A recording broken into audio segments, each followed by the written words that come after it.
Hello student, welcome to Gaurav math सब। तो आज हम क्लास 10th मैथ का एक इम्पोर्टेंट चैप्टर स्टार्ट करने जा रहे हैं, सम एप्लीकेशन ऑफ ट्रिग्नोमेट्री। आज हम इस वीडियो में देखेंगे हाइट एंड डिस्टेंस के क्वेश्चन को बिना कंफ्यूजन के कैसे किया जा सकता है। तो सबसे पहले हम इसमें कॉन्सेप्ट देखेंगे, उसके बाद हम क्वेश्चन करेंगे जो कि प्रीवियस ईयर पेपर में आए हुए हैं। तो चलिए इस कॉन्सेप्ट देखते हैं। सबसे पहले इस चैप्टर में आपको पता होना चाहिए angle of elevation and angle of depression. तो एंगल ऑफ एलिवेशन क्या होता है?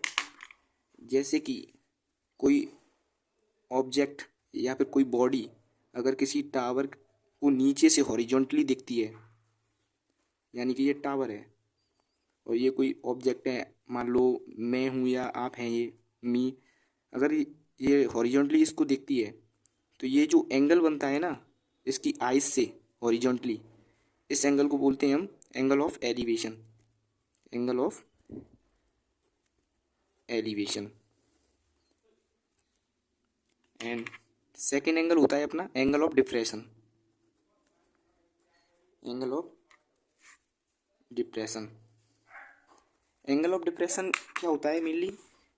मान लो आप किसी बिल्डिंग के ऊपर खड़े हुए हैं, ये मैं हूँ, या आप मान लो किसी बिल्डिंग के ऊपर खड़े हुए हैं, आप नीचे किसी ऑब्जेक्ट को देख रहे हैं।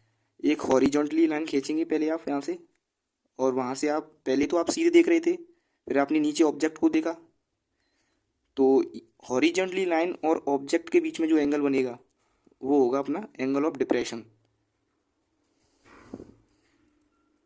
ये क्या हुआ? Angle of depression. ये अपना ग्राउंड फ्लोर हो गया, ये कोई बिल्डिंग हो गई या टावर, ऊपर से नीचे की तरफ देखने वाला एंगल होगा एंगल ऑफ डिप्रेशन, और नीचे से ऊपर की तरफ होगा एंगल ऑफ एलिवेशन। यही दो कॉन्सेप्ट हैं इस चैप्टर पूरे में। अगर आपको ये समझ में आ गए तो आप किसी भी क्वेश्चन को अटेम्प्ट कर सकते हैं। और एक बात और, अ, अगर दो पैरेलल लाइन के बीच में अगर कोई एंगल बन रहा है, यानी कि ये वर्टिकली अपोजिट एंगल, इन दोनों की वैल्यू इक्वल होगी, यानी कि ये थीटा है तो ये भी थीटा होगा, ये अगर पैरेलल लाइन है।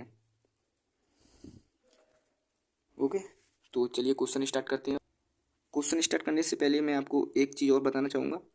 आपको ट्रिग्नोमेट्री में टेन थीटा की वैल्यू 30, 45 एंड 60 की वैल्यू पता होनी चाहिए। टेन थीटा की और वैल्यू यानी कि 30, 45 एंड 60। 30 की वैल्यू क्या होती है? 1/√3, 45 की 1 एंड 60 की √3। ज़्यादातर क्वेश्चन इस चैप्टर में टेन थीटा से ही रिलेटेड हैं, और वैसे तो आपको सारे एंगल्स की वैल्यू पता ही होंगी, साइन कॉस और जो अपने ट्रिग्नोमेट्री एंगल्स हैं। तो चलिए क्वेश्चन करते हैं। तो क्वेश्चन है अपना, a tower stand vertically on a ground from a point of the ground which 50 metre away from the foot of the tower, and the angle of elevation of the top of the tower is found to be 60 degree and find the height of the tower. तो इस question में क्या है, यानी कि एक tower है, एक टावर से 15 metre away from the tower, ये कोई पॉइंट है 50 मीटर अवे, 50 मीटर टावर मान लो ए बी कोई टावर है, 50 metre away from the tower, ground से जो एंगल ऑफ एलिवेशन बनना है, यानी कि एंगल ऑफ एलिवेशन नीचे से टॉप ऑफ द टावर पर, नीचे से देखने पर जो एंगल बन रहा है वो कितना बन रहा है? 60 degree. Then find the height of the tower, यानी ए बी सी। तो इस क्वेश्चन को कैसे करेंगे? तो इसमें हम लगाएंगे in triangle, triangle A B C, 1060। 1060 क्या होगा? Perpendicular A B upon base A C, A B upon A C. 1060 की वैल्यू क्या थी? √3, एंड ए बी की वैल्यू एच जो कि हाइट ऑफ द टावर है, और ए सी की वैल्यू 50। तो हाइट ऑफ द टावर कितनी आ जाएगी? 50√3। तो ये इसका आंसर हो गया, यानी कि हाइट ऑफ द टावर कितनी होगी? 50√3। तो चलिए सेकंड क्वेश्चन करते हैं।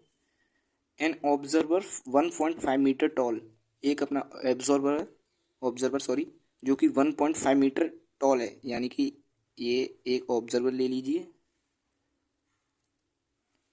ये कितना लंबा है? 1.5 metre tall, and 28.5 metre away from the chimney. ये कोई चिमनी है जिससे ये कितनी दूर खड़ा है, 28.5 metre from the chimney. And angle of elevation to the top of the chimney from her eyes. इसकी आइस से जो एंगल बन रहा है चिमनी के टॉप पर, वो कितना बन रहा है, 45 डिग्री। यानी कि एक हॉरिजॉन्टल लाइन खींचेंगे पहले, कितना एंगल बन रहा है ये, 45 degree. Okay, then find the height of the chimney. तो ये चिमनी की हाइट पूछ रहा है ये, तो पहले इसे लेट कर लेते हैं। ये ए वी इसकी हाइट है चिमनी की, एंड ये सी डी और से ई। ओके, तो अपना ऑब्जर्वर 1.5 मीटर है, टॉल है। तो ये 1.5 मीटर सी डी की जो वैल्यू है, यानी कि सी डी इक्वल टू क्या होगा, ई ए की वैल्यू कितनी हो जाएगी, 1.5 मीटर। ओके, देन तो सबसे पहले अब इसमें हम 1045 लगाएंगे। 1045 इक्वल टू 1045 इक्वल टू क्या हो जाएगा, परपेंडिकुलर अपॉन बेस।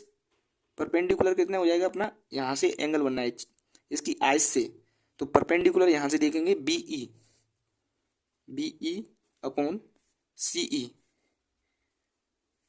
ओके, और जैसा कि हम जानते हैं ए डी इक्वल टू क्या होगा, A D equal to C E, दोनों पैरेलल लाइन से इक्वल है। तो 1045 की वैल्यू कितनी हो जाएगी, 1, और बीई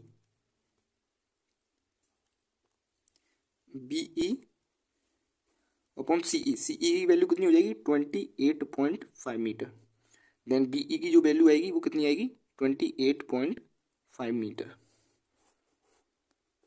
और जो हाइट है, height of the chimney, height of the chimney वो क्या है, बीई एन ई ए, यानी कि बीई एन ई ए या फिर ए ई। ओके, तो बीई की वैल्यू कितनी है, 28.5, और ई ए की वैल्यू कितनी है, ई ए, यानी कि ई ए जो है वो किसके इक्वल है, ऑब्जर्वर की हाइट के इक्वल है। तो ये कितना हो जाएगा, 1.5। तो इसको ऐड करेंगे तो कितना आएगा, 30 metre. Then height of the chimney कितनी होगी, 13 मीटर। ये अपना हो गया आंसर। तो चलिए क्वेश्चन 30 स्टार्ट करते हैं। The angle of depression of the top and bottom of an 8 metre tall building from the top of multi store building, यानी कि दो बिल्डिंग है, मल्टी स्टोर बिल्डिंग जो कि बड़ी है, उससे उसके ऊपर से एंगल देखा जा रहा है, यानी कि डिप्रेशन एंगल देखा जा रहा है। यानी कि ये अपनी 8 मीटर टॉल बिल्डिंग पर, ये कितनी हो गई, 8 मीटर टॉल बिल्डिंग दूसरी बिल्डिंग, और ये अपनी मल्टी स्टोर बिल्डिंग हो गई। ओके, इसके टॉप से, इसके टॉप पर डिप्रेशन एंगल देखा गया, तो कितना देखा गया, ये 30 डिग्री, एंड बॉटम पर 45 डिग्री। ये कितना हुआ, 45 डिग्री। यानी कि देखो, depression top and bottom of 8 metre tall building, यानी कि डिप्रेशन एंगल टॉप पर 30 डिग्री है एंड बॉटम पर 45 डिग्री है respectively. Find the height of the multi store building, इसकी हाइट पूछ रहा है, and the distance between two building, इस दोनों बिल्डिंग की बीच की डिस्टेंस पूछ रहा है। तो बिल्डिंग लेट कर लेते हैं पहले, ए बी सी डी और ये ई। ओके, तो चलिए क्वेश्चन करते हैं। पहले तो ये हमने जो हॉरिजॉन्टल लाइन डाली है, तो ये भी एक हॉरिजॉन्टल लाइन है, यानी कि ये पैरेलल लाइन है। तो ये 30 एंगल बन रहा है, तो ये भी 30 होगा by vertically opposite angle. Okay, और ये 45 डिग्री एंगल है, तो ये भी 45 डिग्री एंगल होगा। एंड ये 8 मीटर है, तो ये भी 8 मीटर होगी। ठीक है, तो पहले ट्राइंगल में लगाएंगे, triangle B C E, B C E 10 30 degree, यानी perpendicular upon base B E upon C E. And 10 30 की वैल्यू कितनी होती है, 1/√3 बी ई अपॉन CE। तो CE की वैल्यू कितनी हो जाएगी, √3 BE। Okay, and CD equal to AE, 8 metre, CD equal to AE, CD equal to AE, 8 metre 8 metre. Okay, अब सेकंड ट्राइंगल में देखेंगे, इन ट्राइंगल ABD। तो इन ट्राइंगल ABD में लगाएंगे हम tan 45। परपेंडिकुलर, परपेंडिकुलर यानी परपेंडिकुलर क्या है अपना, AB upon AD। And tan 45 की वैल्यू कितनी होती है, 1 इक्वल टू AB। और AB को हम क्या लिख सकते हैं, AB, ये AB है तो इसको हम BE प्लस AE लिख सकते हैं ना। तो इसको हम लिखेंगे BE plus AE upon AD। और AD को हम AD को हम CE लिख सकते हैं, यानी कि AE इक्वल टू CE। तो इसमें हम CE की वैल्यू लगाएंगे, यानी 1 equal to BE plus AE upon CE। And CE की वैल्यू कितनी है, √3 BE, यानी कि ये कितना हो जाएगा, 1 equal to BE plus AE upon √3 BE। √3 अब क्रॉस मल्टीप्लाई कर देंगे, क्रॉस मल्टीप्लाई करेंगे तो कितना आएगा, √3 BE equal to BE plus AE। BE को इधर ले आएंगे, देन ये क्या हो जाएगा, √3 BE माइनस के BE equal to AE। Then BE common निकाल लेंगे, इसमें से BE कॉमन निकालेंगे तो क्या आएगा, √3, यहाँ पर क्या बचा, -1 इक्वल टू AE। और BE की वैल्यू क्या आ जाएगी अब, AE अपॉन √3 -1। और AE की वैल्यू, AE की वैल्यू 8 मीटर ही तो है, तो इसमें हम 8 मीटर पुट करेंगे AE की। तो AE की वैल्यू 8 मीटर है, देन हम इसमें 8 मीटर पुट करेंगे। तो यहाँ पर 8 मीटर लिखेंगे, यानी BE equal to 8 upon √3 -1। Okay, अब इसका क्या करेंगे, रेशनलाइज, यानी कि नीचे रूट है तो इसका हम रेशनलाइज करेंगे, 8 अपॉन √3 -1। इसका मल्टीप्लाई करेंगे, √3 + 1 का ऊपर अपॉन √3 - 1 का, ओ सॉरी +1 का नीचे। तो ये क्या हो जाएगा, 8 √3 - 1। और ये क्या हो जाएगा, A minus B and A plus B, then ये क्या हो जाएगा, A² माइनस B² की आइडेंटिटी लग जाएगी, यानी कि √3 का स्क्वायर माइनस के 1 का स्क्वायर। तो यहाँ पर क्या आया, 8 BE की वैल्यू है ना ये, तो BE की वैल्यू क्या आई, 8 √3 - 1 अपॉन √3 का स्क्वायर कितना हो गया, 3 - 1। तो 8 √3 - 1 अपॉन 2, 2 से 8 का कैंसिल, 4 बार, 4 √3 - 1, 4 ब्रैकेट में √3 - 1। तो BE की वैल्यू कितनी आ गई अपनी, 4 √3 ब्रैकेट में √3 - 1। और अपनी जो मल्टी स्टोर बिल्डिंग की जो हाइट थी, मल्टी स्टोर बिल्डिंग की जो हाइट थी वो BE नहीं थी, वो AB थी। यानी कि अब AB इक्वल टू क्या है, BE plus AE। Then BE की वैल्यू कितनी आई, 4 ब्रैकेट में √3 - 1 प्लस AE की वैल्यू कितनी है, A की वैल्यू 8 मीटर है, 8। या तो आप इसको इतना ही छोड़ सकते हैं या फिर और सिंप्लीफाई कर सकते हैं। सिंप्लीफाई के लिए इसको, इसमें से क्या कॉमन ले सकते हैं, 4। तो यहाँ पर क्या बचा, √3 - 1 और यहाँ पर +2। तो ये क्या आ जाएगा, 4 √3 + 1। तो ये आ गई आपकी मल्टी स्टोर बिल्डिंग की हाइट। ये तो हो गई आपकी मल्टी स्टोर बिल्डिंग की हाइट। एंड इस क्वेश्चन में एक क्वेश्चन और पूछा गया है, डिस्टेंस बिटवीन टू बिल्डिंग, यानी कि एडी की वैल्यू और पूछी गई है।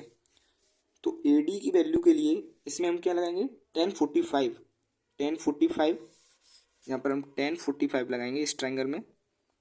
1045 इक्वल टू क्या हो जाएगा, A B upon A D. 1045 की वैल्यू कितनी होगी, 1। ए बी की वैल्यू कितनी आ गई, 4√3 + 1 upon A D. Then A D की वैल्यू कितनी आएगी, 4√3 + 1। तो ये हो गई अपनी distance between two building. Sorry, यहाँ पर हमने रेशनलाइज किया था तो यहाँ पर प्लस था और यहाँ पर हमने माइनस कर दिया है, तो इसको प्लस कर लेना है। यहाँ पर भी प्लस होगा, यहाँ पर भी प्लस, एंड यहाँ पर भी प्लस, और ये प्लस होगा तो ये ऐड हो जाएगा, यानी कि यह 1 नहीं आएगा, यहाँ पर 3 आएगा, यहाँ पर 3 आएगा और यहाँ पर भी 3। छोटी सी मिस्टेक हो गई उसमें, हमने ये रेशनलाइज किया था तो इसका हमने पॉजिटिव से मल्टीप्लाई किया था, इसके कारण हमने यहाँ पर माइनस कर दिया था, जबकि यहाँ पर प्लस आना चाहिए था। तो इसका आंसर अपना मल्टी स्टोर बिल्डिंग का आंसर तो आएगा 4√3 + 3, and distance between two building 4√3 + 3, दोनों सेम ही आएंगे। तो चलिए क्वेश्चन नंबर 4 स्टार्ट करते हैं। क्वेश्चन नंबर 4 है अपना, a 1.2 metre tall girl spot a balloon moving with a wind in a horizontally line, यानी कि एक बलून है जो कि हवा के बहाव से हॉरिजॉन्टली मूव कर रहा है, हॉरिजॉन्टली, एंड जिसकी हाइट ग्राउंड फ्लोर से उसकी हाइट है 88.2 metre, 88.2 metre from the ground. Angle of elevation of the balloon from the eyes of the girl, girl की जो हाइट है 1.2 मीटर, उसकी आइस से फर्स्ट जो बलून यहाँ पर है उस पर एंगल ऑफ एलिवेशन कितना है, 60 degree, and after then reduces to 30 degree, उसके बाद कितना हो जाता है 30 डिग्री। तो इसमें हमें बताना है find the distance travel by the balloon during the interval, यानी कि यहाँ से बलून फर्स्ट पॉइंट से सेकंड पॉइंट पे गया तो इसके बीच की डिस्टेंस बतानी है कितनी हुई। तो चलिए ऐसे करते हैं।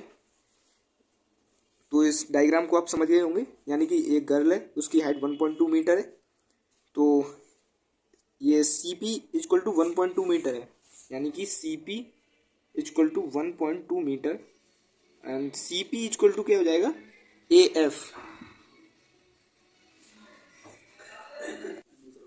CP equal to AF।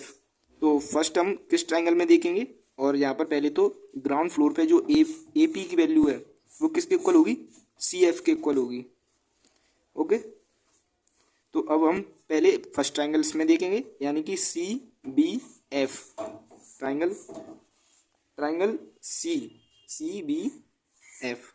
तो इसमें हम 1030 लगाएंगे, 1030 इक्वल टू परपेंडिकुलर इसका BF होगा, BF अपॉन CF, बेस क्या हो जाएगा इसका CF, एंड 1030 की value 1/√3 and BF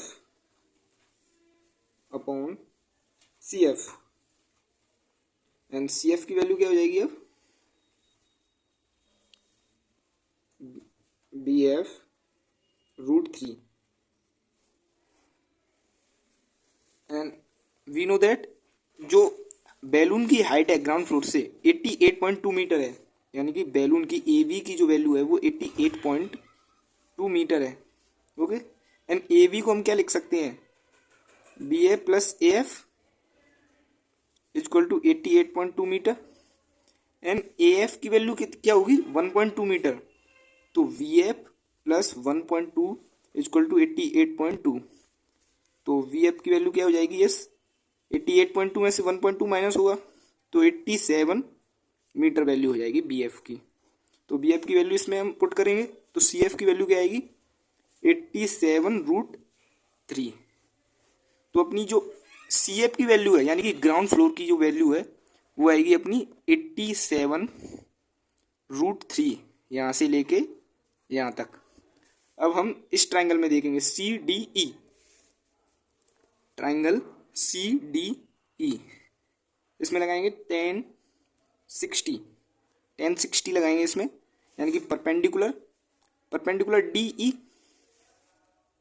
E upon C E. Okay, तो tan 60 की value √3 D E upon C E. और जो डी ई की वैल्यू है, डी ई की वैल्यू किसकी वैल्यू होगी? बी एफ की वैल्यू, क्योंकि ये भी तो ग्राउंड फ्लोर तक जा रहा है ना, तो ग्राउंड फ्लोर तक जा रहा है तो ई की वैल्यू यहाँ से लेके यहाँ तक ये गर्ल की हाइट के इक्वल होगी। तो बी एफ की वैल्यू और डी ई की वैल्यू सेम होगी, यानी कि D E equal to V F equal to 87 metre. Okay, तो हम tan 60 यानी कि इस वैल्यू में हम पुट कर देंगे डी ई की वैल्यू, यानी कि √3 इक्वल टू डी ई की वैल्यू 87 अपॉन सी ई। तो सी ई की वैल्यू कितनी आ गई अपनी? 87 अपॉन √3। तो इसमें हमें सी एफ की वैल्यू पता चल गई 87 √3 एंड सी ई की वैल्यू पता चल गई 87 अपॉन √3। तो हमें ई एफ की वैल्यू निकालनी है। ई एफ बलून के बीच की डिस्टेंस। तो बलून के बीच की डिस्टेंस कैसे निकलेगी? बलून के बीच की डिस्टेंस निकालनी है हमें, यानी कि ई एफ, और जो कि ई एफ होगा वो होगा किसके? सी एफ माइनस के सी ई, यानी कि सी एफ माइनस के सी ई। और सी एफ की वैल्यू कितनी आई थी? 87 √3 और सी ई की वैल्यू 87 अपॉन √3। इसका एलसीएम ले लेंगे अब, तो इसका एलसीएम √3 आ जाएगा।